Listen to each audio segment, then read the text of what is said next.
wish.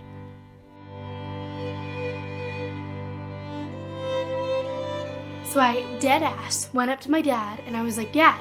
Inigo Montoya is a historical figure. Dad. To prepare for his role as Fezzik the Giant, Andre the Giant climbed the cliffs of insanity. Like, William Goldman, yeah, I feel stupid. That's all I have to say, really. Hello, everybody. My name is Maya. Welcome to my channel if you are new, and welcome if you are returning.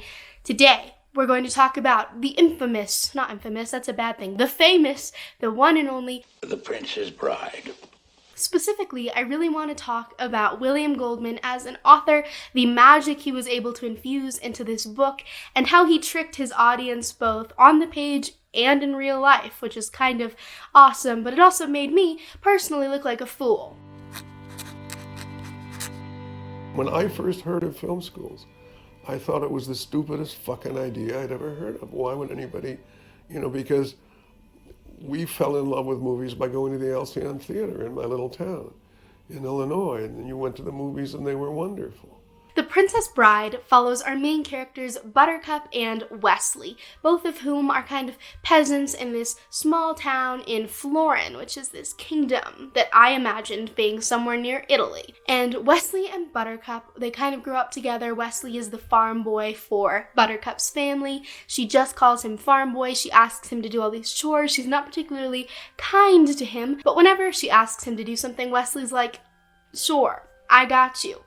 Or, more accurately, as you wish. So Wesley and Buttercup fall in love, awesome, they're happy, they're good, but then Wesley tells her, I'm gonna go to America to make my fortune. And then Buttercup hears that Wesley's ship was overtaken by the dread pirate Roberts, who leaves no survivors. So Wesley is assumed to be dead, Buttercup is incredibly distraught, and life goes on. Buttercup also happens to be one of the most beautiful women, not only in Florin, but in the world. And so Prince Humperdinck of Florin decides that he is going to wed Buttercup. And she's like, okay, but on the condition I don't love you. And he's like, totally cool. They just need me to find a bride quickly. But alas, before Buttercup becomes the queen, while she's in queen training, she is kidnapped by a Sicilian, a giant, and a Spaniard, whose names are respectively Vizzini, Fezzik, and of course, Inigo Montoya. What precedes is high adventure, in the words of William Goldman, where really the man in black, this mysterious figure, tries to rescue Buttercup from her kidnappers. There's sword fights, there's poison, it's a really fun time. Why are you wearing a mask? Were you burned by acid or something like that? Oh no, it's just they're terribly comfortable. I think everyone will be wearing them in the future. And eventually there is some semblance of a happy ever after, or so the audience is left to assume. Now that we've got the general plot out of the way, let's talk about the real reason I'm making this video. On September 1st, 1973, William Goldman's novel, The Princess Bride, was published in the United States, and I'm imagining worldwide. It then went on to become a film, and our good pal Bill Goldman also wrote the screenplay. Now here you are, a two-time Oscar winner with a string of other hits as well.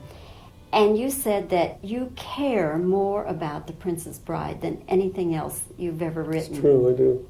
The novel The Princess Bride, apart from being just a really fun story, is very unique in its formatting. William Goldman makes it very clear at the beginning that this is an abridged version of a thousands of pages manuscript once written by this guy named S. Morgenstern, who was from Florin. He was a native. And the original Princess Bride, Goldman tells us, was a satire on class and on royalty and wealth and privilege, etc. William Goldman tells us that he actually never read the book as a child, but his dad read it to him when he was really sick with pneumonia, fell in love with the story, and decided to make an abridged version of Morgenstern's novel to be more accessible for young people. Explicitly, he describes only keeping fun parts of the book. He wants to take out all the satire and stuff. He also tells stories about making the movie. So for example, he talks about Andre the Giant a lot, who portrayed Fezzik in the film. And he's talking about how Andre the Giant was preparing for this role and how it was really hard to book him because he was a really popular wrestler. He was about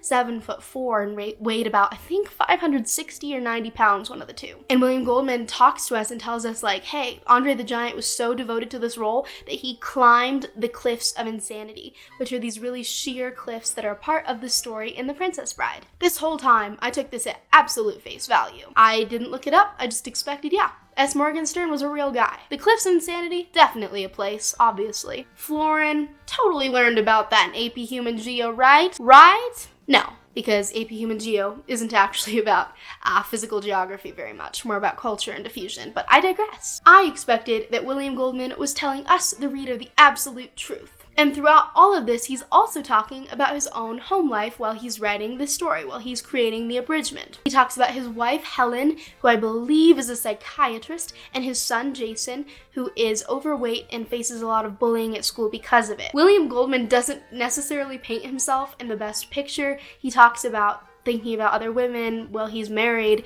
He kind of is really down on his son, and I would say quite fatphobic towards Jason. As it turns out, not only is S. Morgenstern not a real person, but there is no place called the Cliffs of Insanity. There is no place called Florin. William Goldman never had a wife named Helen who was a psychiatrist.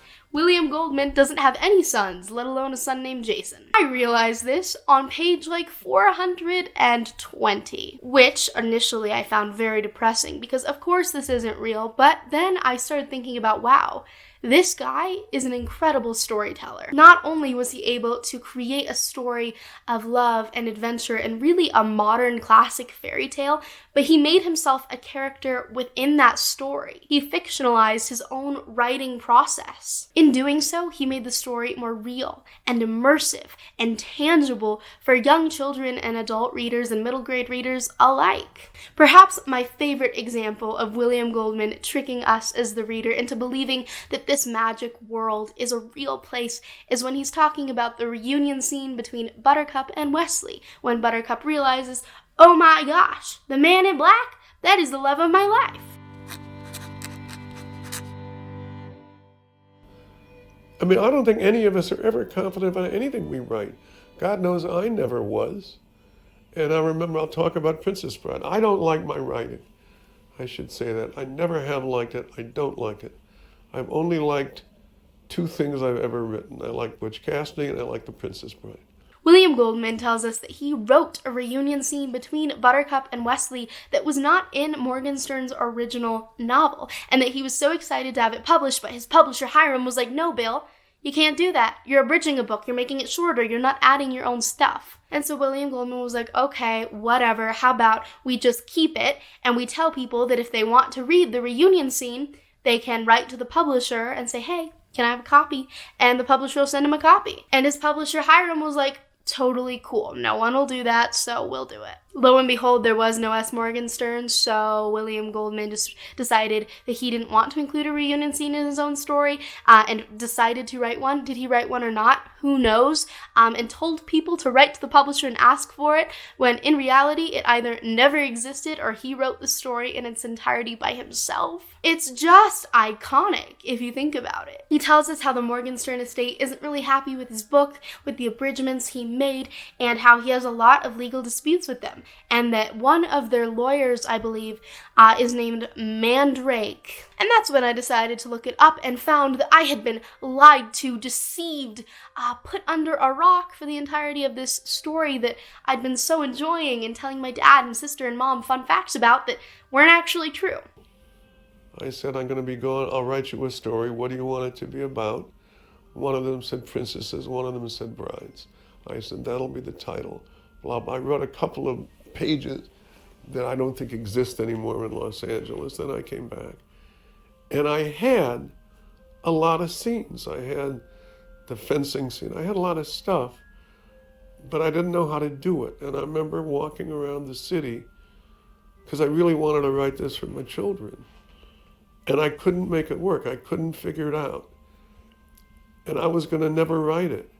And then one day, I got the notion that I didn't write it. It was written by this other figure named Morgenstern. And all of a sudden, that meant I could go from one good part to another to another. So yes, of course, I felt very, very sad when I learned that Inigo Montoya was not, in fact, the greatest fencer in the world, that he's fictional, and that he never said, "You killed my father. Prepare to die. But it's also really important to think about this from a writing standpoint. And I genuinely think this might be one of the most creative approaches to fictional story writing that I've ever read or heard about. It's very difficult to write about yourself in general, but to fictionalize yourself, to make you someone that's not necessarily likable, but someone that is part of the story, part of keeping the magic alive, that's a whole nother level of commitment. And that's only talking about within the writing itself. William Goldman kept this up pretty much his entire life. It is a fairy tale at the end of the day. The Princess Bride is a story of love and joy and, crazy adventures and zoos of death and princes and kingdoms. But it's also a very realistic story, and that it's infused with this character, and it's narrated by this caricature of Goldman that is so cynical, and that lives so much in the negative sides of life. I am frankly just in awe of what Goldman did with this book. Already it was a book that I adored, but now that I know what he did with himself as a character in the book, how he made it more vivid and realistic and fun for children and middle readers and adults, I'm so impressed that that was something that, one, he thought to do, and two, he did so well, and he carried off so well, and that lives up to today. At the end of the day, it's just fantastic to think about writing a story within a story and infusing the real world in fiction to the point that we're able to find the joy in not only the worlds that are invented, but the world we live in, that we're able to find magic and adventure and true love and high fantasy in our own relatively mundane realities. Thank you so much for watching this video, everyone. I hope you found it mildly entertaining. I would totally recommend you read The Princess Bride by William Goldman, not as Morgenstern, and check out the movie, which is now on Disney Plus, I believe. I will see you all next time, and I hope that you are doing well and finding the magic to the best of your ability in your own circumstances. Until then, bye.